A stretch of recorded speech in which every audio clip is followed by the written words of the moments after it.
سردار صاحب دا خبرې کیږي چې په لورالای شویا دوکۍ کې د الیکشن د وجې نه چې کوم تعصب پیدا شي د هغې وجې نه ډېرې دښمنیانې رامخې ته شوي دي. د دې حوالې سره یوه امن جرګه هم جوړه کړې شوې ده. څه د دغه امن جرګې کردار په هکله به څه وایي او ګڼئ چې دې طریقې سره دغه دښمنیانې به ختمې شي؟ ته ګوره هر کار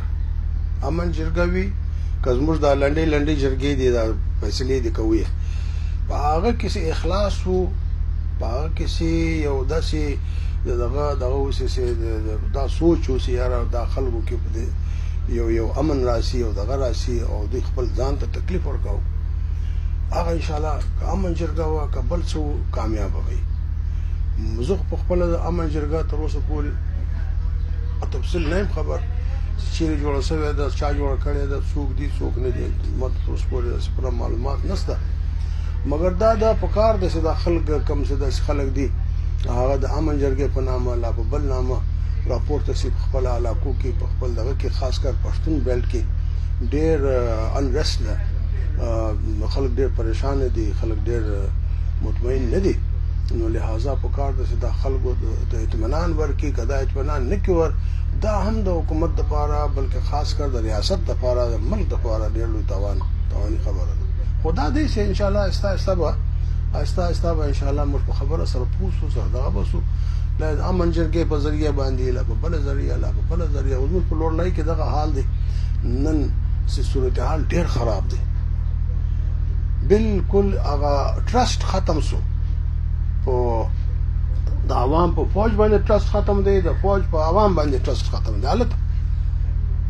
پنجاب نه ده شیان زه خاص کر بلوچستان بیا لوړلایي او داسې علاقې چې دي نو پکار ده چې یو بل باندې دوی ټرسټ کامیابه شي ورسره دغه شي نو بیا به دا انشاءالله دا معاملات چلی شي. سردار صاحب آخري پوښتنه تاسو د فوز خبره وکړله خلک ولې د فوز نه دي خوشحاله که هغه تاسو د لورالای خبره وکړله یا که د قبایلي سیمو خبرې ولې خلک د فوز نه خوشحاله نه دي ولې په اعتبار نه کوي آیا د هغې کارونو له وجې دوی دې حد ته رسېدلي دي؟ څه کم دی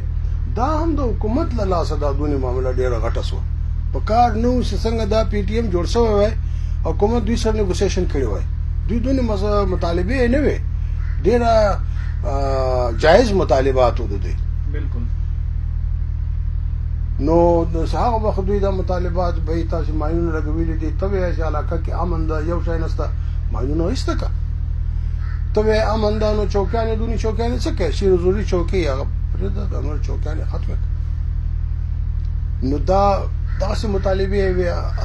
ښه جایز مطالبې وې بیا له هغه بعد پسې زیاتېدلې اوس